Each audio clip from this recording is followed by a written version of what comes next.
High বন্ধুরা, তোমরা সবাই কেমন আছো? আশা করি খুবই ভালো আছো, আর আমিও খুবই ভালো আছি। তো কাঁচা আম দেখলে আমি আরও বেশি করে ভালো হয়ে যায়। তো দেখো, প্রথমে আমটাকে আমি ছেলে নিয়েছি, এবারে ধুয়ে নিচ্ছি, ভালো করে ধুয়ে কাপড়ে মুড়ে নিচ্ছি। নতুন কাপড়ে মুড়ে নিয়েছি, ব্যাস এটাকে মোড়ানো হয়ে গেছে।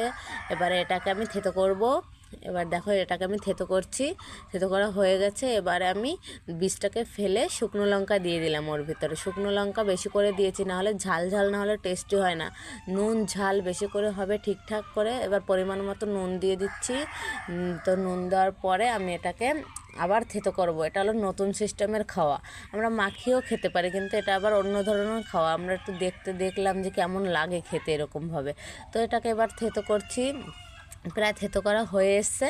তো এবারে আমরা এটাকে খুলে দেখব। দেখো, ওয়াও কি সুন্দর হয়েছে! এটা দেখে আমার জিভে জল চলে এসছে।